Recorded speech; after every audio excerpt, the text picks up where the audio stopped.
Hey, it's Marthea Pitts, the MSW coach. And I'm putting a comment. I wanted to come on and share with you 3 behaviors that you need to adopt ASAP to be competitive in the macro job market. Let me pin my comment and we're going to jump into this conversation, because these are actual 3 behaviors that I teach my paid coaching clients inside of the Micro to Macro Career Accelerator that makes them super competitive and highly sought after for their dream macro social work job. And I wanted to share with you 3 of those behaviors out of the long list of many, for because these are things that you can and should start doing right now in your current social work job, wherever you work, regardless of if you're clinical or non-clinical, you work as a school social worker, you work as a medical social worker, regardless of your work strictly in case management and social service agency. These are 3 behaviors that you can adopt right now to make you super competitive and highly sought after in the macro social work job market. So let me pin this comment and we're going to jump right into it.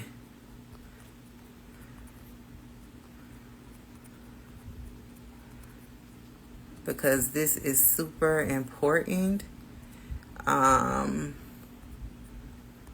Because a lot of people think that competitiveness or how you become super qualified for these jobs comes from your degrees and your credentials and things like that, or maybe even having previous leadership experience, but it's not. It comes from specific behaviors, things that you can start developing and honing and mastering in your current macro social work job.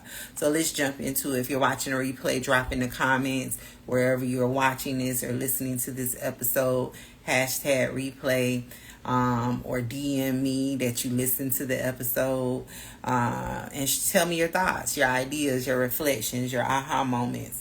So what comes up for a lot of my coaching clients once they're inside of the Micro to Macro Career Accelerator? If you don't know, I have a 3-month group career coaching program that's super comprehensive.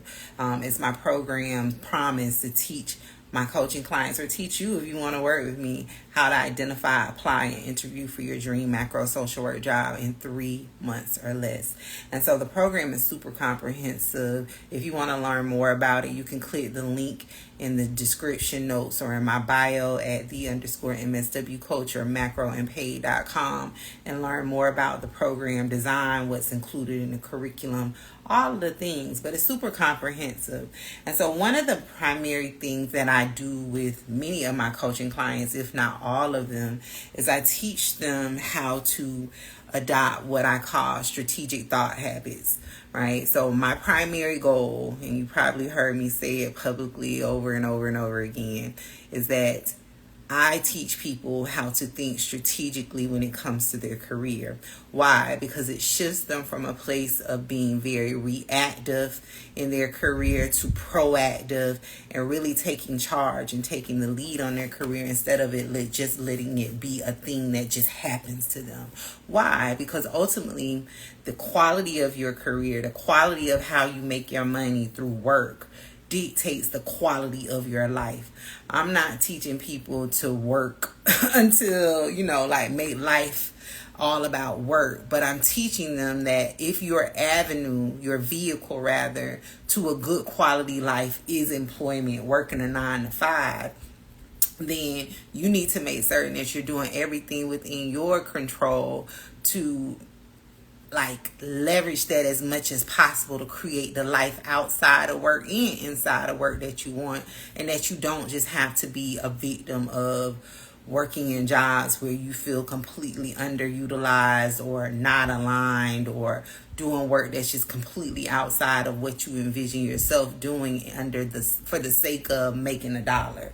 I always talk about it super plain languages, where you're feeling like you're selling your soul for $1, which is true for a lot of social workers that work with me, where who eventually work with me inside of the program, where they talk to me about this, where like their origin story of becoming a social worker and the jobs that they've had since before working with me, and how they weren't explicitly jobs that they picked on their own. They were just jobs that they had to take because they had no other options, largely because they didn't know what other alternatives were out there for them, but also largely because they were guided in that path, that direction, due to bad information, right? There's a lot of misinformation that floats around in the social work career streets, and I'm not going to get on that today. I would like to think that it's well intended, but also I know that workforce equity is a real thing, and that social work is a system in and of itself. Yeah, we work as macro social workers to repair broken systems, but we are in a profession that is a broken system,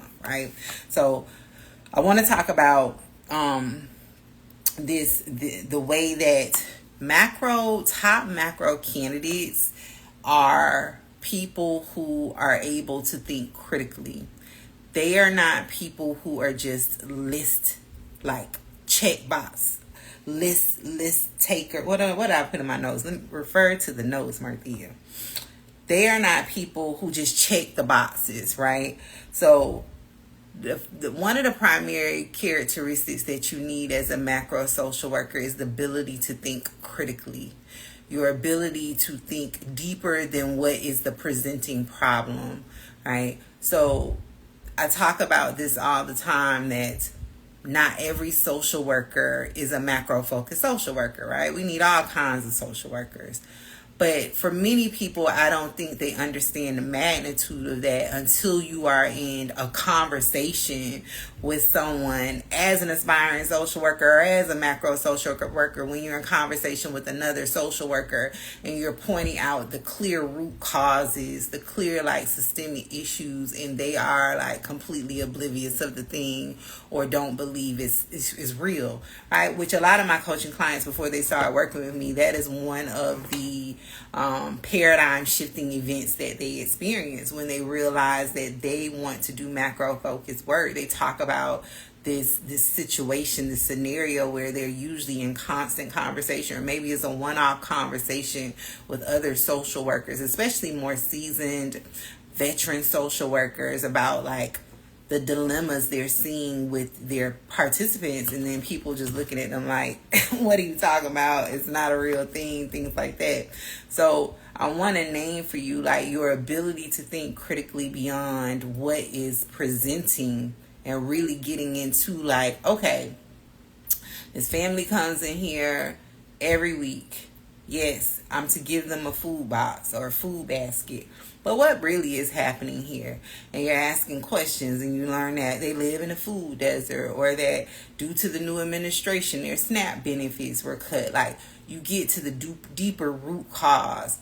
Okay, so strategic thought habits is the term that I wanted to introduce to you today. So I'm first going to start with the formal definition. Then I'm going to give you my plain language breakdown. So strategic thought habits involve cultivating a mindset, right? And practicing specific behaviors that enhance the ability to think critically, anticipate future scenarios, and make informed decisions aligned with long-term goals. Key habits of strategic thought include embracing curiosity, thinking long-term, learning from failures, and developing systems thinking, right? So plain language right now, strategic thought habits are daily behaviors that position you to be macro ready for the work that is to come in that space, long before you even hit submit on a job application, right? So you have to start now That's the whole purpose of this conversation, to get you to understand that you don't wait until you get the macro job to start thinking and acting as like a macro practitioner or expert. You have to start adopting this way of being, thinking, approaching the work now wherever you currently are working. Even if you are still in your social work degree program, you have to adopt this way, because it gives you, and I'm going to talk about that in just a moment, but it gives you the data that you need to build a strong case to become a top candidate on your resume, in your interviews, and as you excel or advance in your career. Okay, so strategic thought habits are daily behaviors that position you to be macro ready long before you even hit submit on a job application. These aren't just mindset shifts. They're visible actions. These are actions that you do that you should be doing every day as a case manager, that show hiring managers. Again, like I said earlier, I'm just reading my notes because I wrote it. I'm gonna read it. That show hiring managers on your resume, in your interview, and as you advance through your career, that you are a person that already does work at the high level that they need done. Right? So macro employers are very different from micro employers, where micro employers, they will hire anyone and train them to do the job, right? Because it's very rote in nature. I think that's the term I'll use there. It's very like ABCD. That's how I always explain it. You can train anyone to do it. You do step 1 first. You do step 2 next. You do step 3. That's why so many social workers in social service jobs, where they're severely over credentialed, and social service jobs just require at minimum like a high school diploma, but you got a master's and a couple of bachelor's degrees, right? But then your coworker has a high school diploma, which I had a high school diploma for a long, long time and was a social service worker, right? And I worked with people who had multiple degrees, and I was actually making more than them, right? So I say that to say, when you move into macro work, you're shifting from case management work where they tell you A, B, C, D, you do this, they train you, right? That's why you hear a lot of people, again, this is one of those, because there's multiple different behaviors that you have to adopt, but this is one of those strategic thought habits that you have to adopt. Have you ever heard someone talk about, like, I don't understand, I got my job as such and such and such. It's usually like a social service supervisor type job, and they're like, but they didn't train me, and I went back to case management, right? That is a sign that that person hasn't adopted the behavior, the mindset in this instance, to understand that as you progressively advance in your career, the less training there will be, right? Because you are being hired for your expertise. So if you advance in your career, especially in the direction of getting a macro job, and think that there's going to be a training where you sit in the classroom and the people give you a beautifully printed out binder where they're telling you step 1, you put A on line 1 and then you put B on line 2, you are setting yourself up for failure, because you are being hired to essentially figure it out. That's why they're paying you the big bucks. That's why you're getting the level of autonomy that you get with those jobs. That's why you are being highly sought after, is because you are being hired to figure it out. So that's a bonus behavior that you need to adopt. Don't be the person who desires on a deeper level to advance in their career, but they're stuck in the same, like, what do I want to call it? Like the same procedures, or they go into these higher level jobs expecting the same type behaviors and procedures that they found in low level jobs. It's not going to be that way, and you're setting yourself up for failure.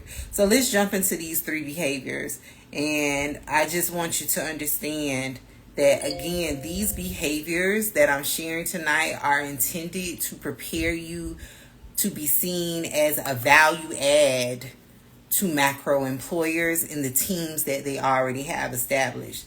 So take out your pen, your paper, your favorite note-taking device. I'm coaching tonight, and I'm not holding back. So the first behavior that you need to adopt as soon as possible to make yourself super competitive and highly sought after as a macro social worker is to stop focusing on low hanging fruits and start asking better questions. So what I mean by that is most social workers spend their work days reacting, constantly just chasing after the fire, constantly putting out fires, constantly just doing what their supervisor or leadership is telling them explicitly to do. That's understandable, especially being that many social workers are overworked. However, when your primary goal is to pivot into this new direction in your career and knowing what you know about macro jobs that I just spent quite a few minutes explaining, you have to shift from a place of being the one who focuses on low-hanging fruit and who starts spotting patterns, who asks strategic questions, and start thinking like a systems level problem solver, even in your current job. So what I see, and this is what I coach my coaching clients through, is that when they first start working with me and I start asking questions around like the funding stream that funds their work, or what is the budget for your program, or who are high-level stakeholder groups that you engage with, some of them look at me like deer in headlights. What are you talking about? I don't know any of that. And so I spend a lot of intentional time with them, teaching them how to identify these important answers to these questions. And again, the primary behavior behind that is strategic thought, right? Strategic thought habits. So what that looks like is, instead of focusing all of your energy and effort on just putting out the fire and living in the moment in your case management job, I encourage you to start asking more questions.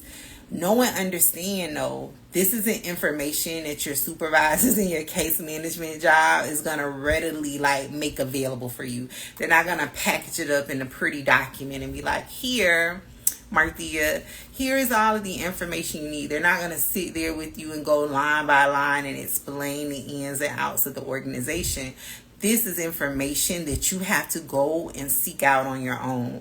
And again, everything that I teach is things that I actually did in my own career as a case manager, a workforce development career counselor with 120 plus caseload. I went looking for the answers that I didn't have. And a large part of the behavior behind that is just knowing the why. A lot of social workers don't know the why behind their work. And so the examples I gave earlier are examples of that, like funding streams, budget amounts. Why do you have to deliver this service? Why are you targeting this specific population? So in order to become super competitive in the macro job market space, you have to be the why person.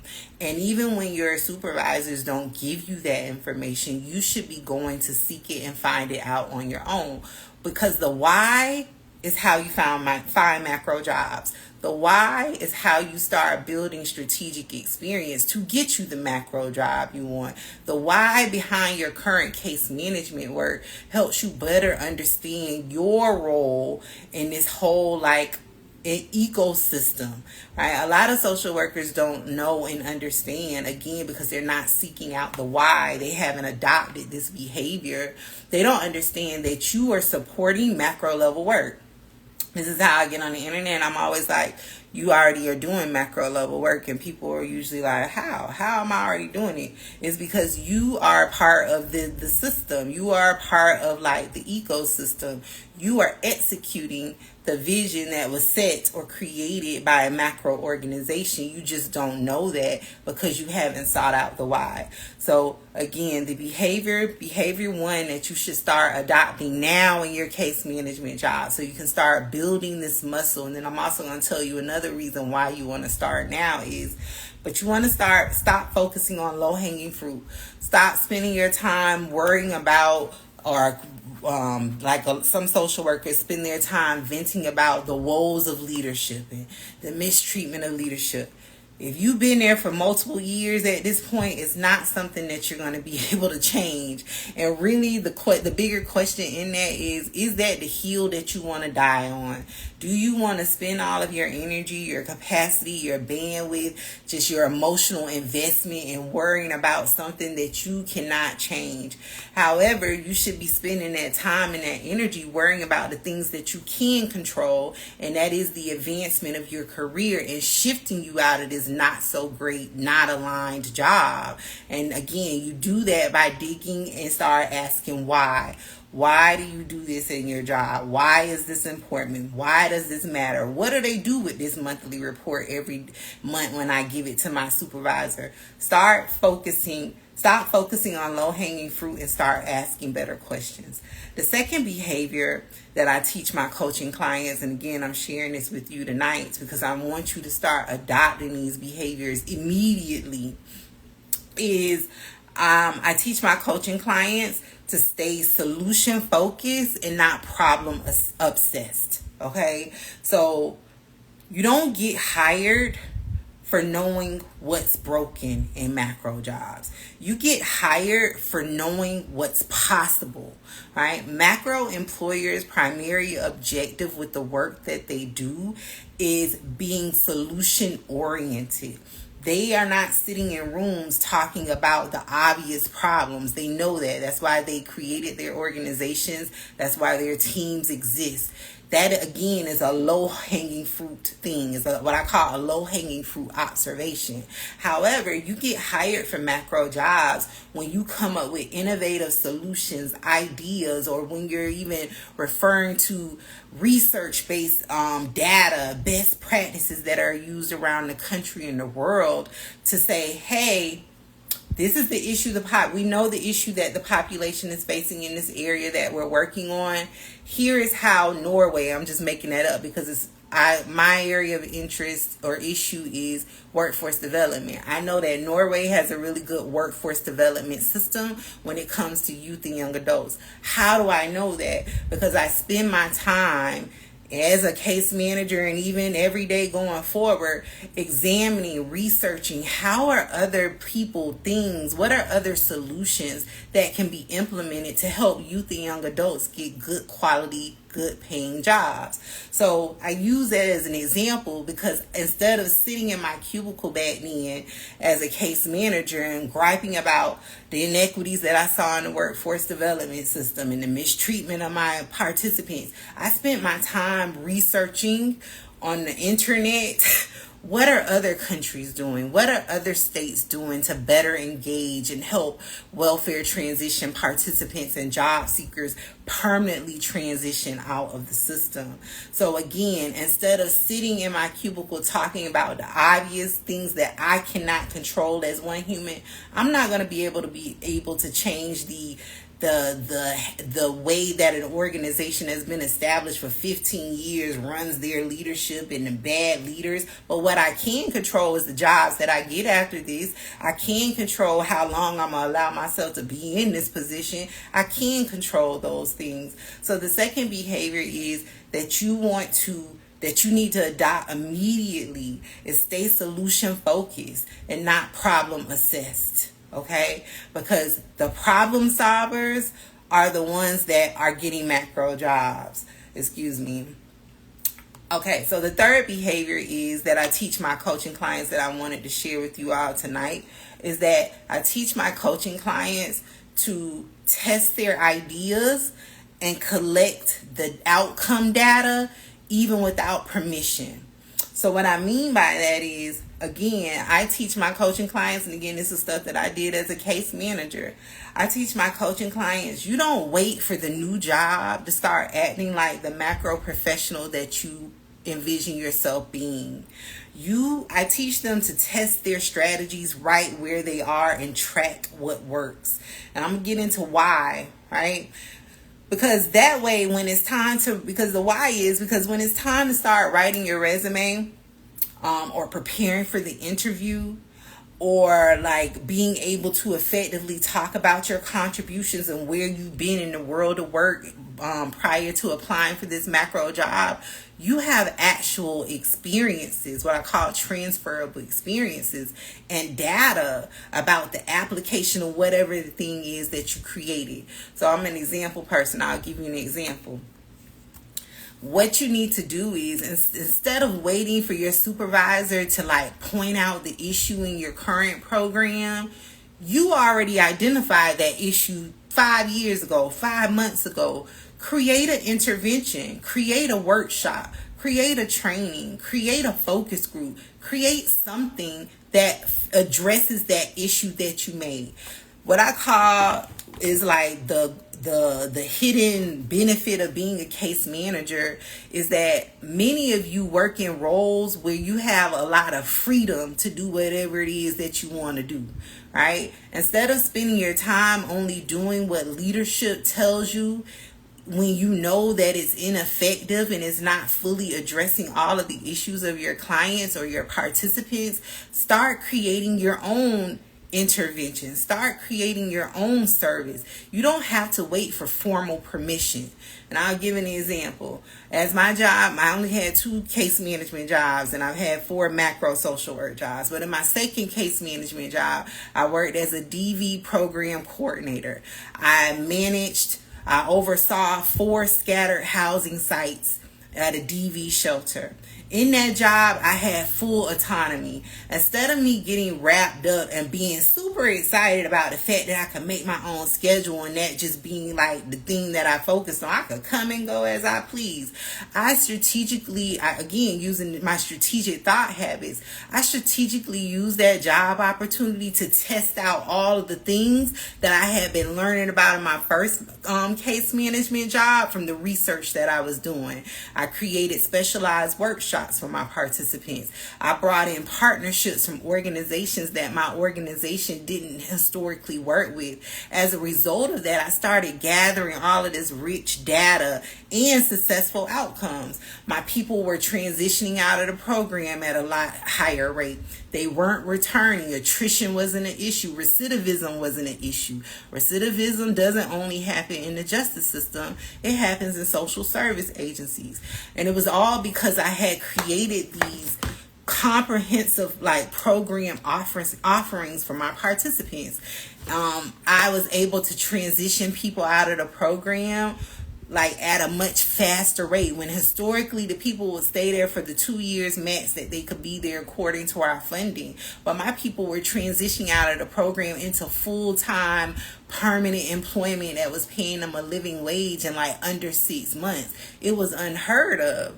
But in that role, I gathered all of that data. I was able to try out like what I learned from other countries, from other states, and what other organizations was doing, and I adopted my method. I adopted like my professional, it like really helped me hone my professional brand as an expert. And then I took all of that experience and put it on my resume, right? So one of the things I was talking to my coaching client Sunday about is we're just starting a conversation of preparing them for their macro resume writing intensive.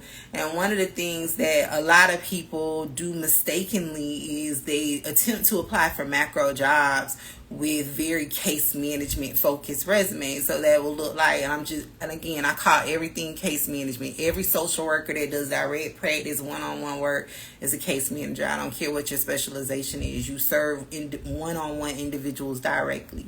So if you have on your resume that you are a case manager, no one needs to read your bullets after that, because everyone knows what a case manager does, even non-social workers, even non-social service workers. Someone I know was on the live earlier. She's not in social work. She's not a social service professional. But if I ask her right now to drop in the chat, what is to define for us what her take of a case manager is, it'll be spot on, right? So if you have on your resume if you have the job title case management, you are automatically going to be disregarded for macro jobs, because they're only going to see you as a direct practice professional. So what sets you apart from other job candidates, and again, this whole conversation is about making yourself super competitive in this space, is you want to put your higher level experiences. And how you do that is by creating them yourself. It's by creating the experiences yourself instead of waiting for your supervisor to give them to you, which they never will. So again, if you have an idea for a new workshop and you know that there's flexibility in your programming and your supervisor is just see the people, I don't care what you do with them, use those 50-year-old worksheets in there, and you know that you can recreate it, you can reinvent the wheel. That's what you should be doing. And again, this comes from adopting the strategic thought habits. Instead of just going with the status quo way, make the job that you're in work for you to get the job that you want. That's the whole point of that. So I went over today for you 3 behaviors that you need to adopt ASAP to be a top macro job candidate. And these are things that you start right now. You don't wait until you get your macro job. You don't wait until you get licensure. You don't wait until whatever your thing. You don't wait until you graduate. You don't wait. You do these immediately because it's imperative to your transition. And so the question that I want you to think about over the next several days is, where in your current job can you do you need to start adopting these strategic thought habits and create a plan for yourself to do it ASAP, immediately? Like I said earlier, you need to start doing it tomorrow. It should be no waiting. It should be no waiting. If your goal is a macro job, you have to start making yourself super competitive. I read someone's comment today under a post on Threads that was completely unrelated to social work.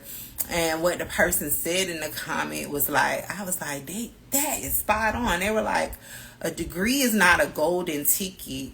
It's just like confirmation of your mastery of the degree requirements. And I'm not doing it justice. That wasn't an exact quote, but it was something along those lines. But I repeat that to you to help you understand that just because you have a degree, that's great, but that is not what gets you jobs. What I always say is degrees don't equal jobs. It's your experiences. It's your professional brand. It's how you show up in the job market that gets you jobs. And how you know that to be true is when you first got your degree, the first job you applied for, your degree, not your licensure, not any additional credentials. The first degree you ever got and the first job you ever applied to, did you get it? Because you most likely hit apply on a job thinking I got this degree, they're going to hire me. They didn't, right? So that's evidence, that's data to show you that degrees don't equal jobs. You have to have way more than that. So I want you to think about today, immediately, before you go to sleep. Where can you start adopting these strategic thought behaviors and habits into your career currently, even if you're a student or a full-time worker? And also, I wanted to invite you to my live webinar on August 12th. I'm going to be going over the top 5 transferable experiences that every social worker has that already makes them qualified for macro social work jobs. It's called How You're Already Qualified to Get Macro Social Work Jobs. And again, this supports behavior 1 that I went over around asking the why. A lot of social workers aren't able to identify the experience that they already have that makes them way more than qualified to get a macro social work job right now, because they don't understand the why behind their work. So then it makes it impossible for them to identify the experience, the relevant experience that they have to get these macro jobs. So in this webinar, I'm going to be going over the top 5 transferable experiences that every social worker has. I'm going to be breaking down the why behind them, why you got them, how you got them, what it looks like. And then I'm also going to be showing you real-time job posts where macro employers are looking for those same set of experiences, and it doesn't include a degree. What you will see in macro jobs when you learn the correct way of finding them, identifying them, and reading the job descriptions is that macro employers are not looking for social workers. They're looking for people with policy degrees and JD degrees and business degrees, right? They don't even know that social workers do systems level work. So with that, you have to make certain that you get the requisite experience you need to be a top candidate, because your degree doesn't make you a top candidate for it. Okay, so that's how me, someone who has a master's in social work, got 5 macro jobs or 4 macro jobs. I always say 5, but I think it's 4, but you could check it out on LinkedIn. Got 4 macro jobs is because I adopted these strategic thought habits and build the experience I needed in my 2 case management jobs. And this is the same thing that I teach my coaching clients. There's been well over 180 of them that have landed macro jobs as regular social workers, just like you, with a social work degree and many, many years of case management experience. But I taught them how to adopt these behaviors to pull the data, the outcomes, and the mindsets that they needed to adopt to thrive, to get macro jobs and be competitive for them amongst these other master degree holders. So the webinar is on August 12th. The investment is only $25. I'm going to be sharing real-time information that can help you today understand how you are already qualified. And then cohort 21 of the Micro to Macro Career Accelerator registration will open on August 17th. Just so you know, this will be the last cohort of 2025. I won't open registration again until 2026. So if you're interested in coming inside of the Micro to Macro Career Accelerator, take this as your sign to take action. Click the link in the bio, visit Macro and Paid, learn more about the program. There's a full breakdown of the program description. I go over everything that you need to know about being in the program. I also give you access to my calendar to schedule a one-on-one conversation with me to talk about any questions that you have, for me to listen to your career needs and goals. And I'll be I'm super honest, because I live from the motto of all money ain't good money. So I'm super honest with people about if I'm able to work with you or not. So I will tell you during that call if this is something that the program can help you with, or if not, give you another possible alternative for a route that you should take to reach your career goals. And so registration for cohort 21 opens on August 17th, and you can learn more at macroandpaid.com. So I want you to start adopting these behaviors ASAP. So when you do decide to come work with me, when you're ready to take the big step, we have the information we need. We just need to write a good, highly optimized resume and find aligned jobs.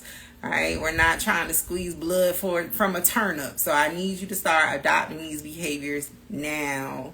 All right, I'll talk to y'all next time. Happy macro career planning. Bye.